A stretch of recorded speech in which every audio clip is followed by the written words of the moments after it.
The latter part of June 1918 we were rushed to Château-Thierry. On the afternoon of July 17, 1918, I was told to report to headquarters of the 103rd Infantry.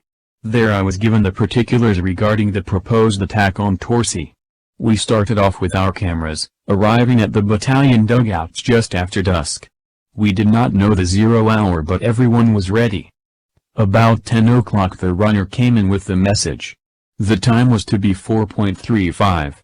This was rather disappointing to the camera crowd, as I had understood the attacking hour was to be 8 o'clock, and I knew the light would be poor earlier in the morning.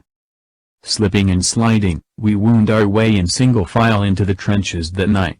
When we reached the first line we had to run for it, stopping at the top of the trench to make a few feet of film of the men going over. The light was very poor, but just as I got the camera placed the sun came up in the east and the picture showed a silhouette of the doughboys trudging over the top in the first big offensive. Sergeant Icleberry and Private Painter were ahead of us and went over with the first wave. Private Morse, a signal corps man attached to my detachment, had carried the camera all night. He became exhausted and could not move, so taking the camera from him I started to advance when a doughboy asked if he could help. The machine guns were rattling and we could hear the bullets whistling by, but none of them were labeled for us. The next minute a shell burst near and my helper dropped. The tripod went out of my hand. I leaned over him and heard him say, "Don't leave me, Lieutenant, I am dying." A fragment of shell had taken a piece out of his stomach. I could not leave him exposed, so I carried him back to a ledge where he would be safe from anything except a direct hit, and then started back after the camera. Out of one corner of my eye, I saw 4 helmets, unmistakably German, also a machine gun pointing in my direction. Why I pulled my gun, I never knew, except perhaps with the instinct of self-preservation.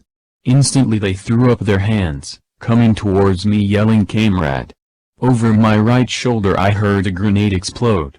Glancing around I saw 4 more Boches, one of them rising from a hole, his hand shattered. The man with his hand shattered kept throwing blood all over me. I was told by a wounded doughboy who saw the incident that the Boche had attempted to throw the grenade at me but it went off in his hand. The shells were falling all around, so I started them working on the wounded Americans and opened up a first aid station of my own in no man's land. After a while I started my gang of men back only to be shelled again at below woods and had to take a chance on an open field. We were lucky as the Germans changed from high explosives to gas shells and the wounded could not put on a mask. We kept on, the Boches carrying the wounded and the photographic equipment. In the meantime Sergeant Icleberry and Private Painter were in Torcy making pictures and had the light been good they would have been wonders. Most of them, however, were under-timed.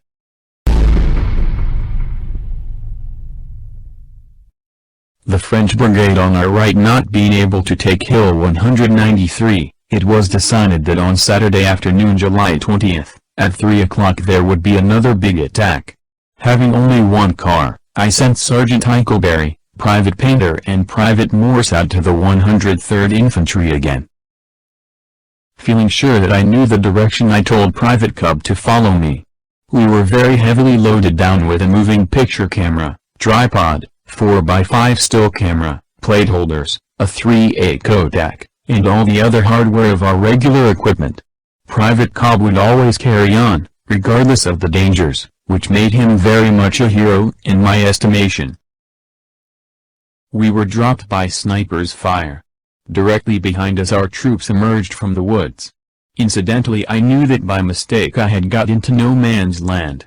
We were at Burish's Woods, the front line of the Boches. I put up the camera, deadly afraid of being hit in the back and of being mistaken by our own boys for a Boche machine gun, but fortunately escaped both dangers. As the troops passed, one of the boys yelled, "Don't forget, Lieutenant, this is the 102nd Infantry." Cobb, from an adjacent hole, had the still camera and afterwards I found a picture he had made of me as I was grinding away. From the expression one can see easily the agony of fright on my face at being caught between the lines. At this point we got a fairly good picture of an oncoming attack. Eichleberry and Painter were on the tail end of the detachment which was to attack, and just as the troops started to go over, Painter dropped the camera. He had been hit in the elbow by a machine gun bullet. He picked the camera up, but could not manage to work the release. Just as Sergeant Eichleberry started to turn his crank a little later, one of his fingers was shot off. He cursed his luck, wishing it had been the other hand, both of the men being injured on the starboard side. Morse helped the two men back to the dressing station. Here they refused to be dressed until the more seriously wounded had been attended to. That afternoon it is hard to describe what I saw.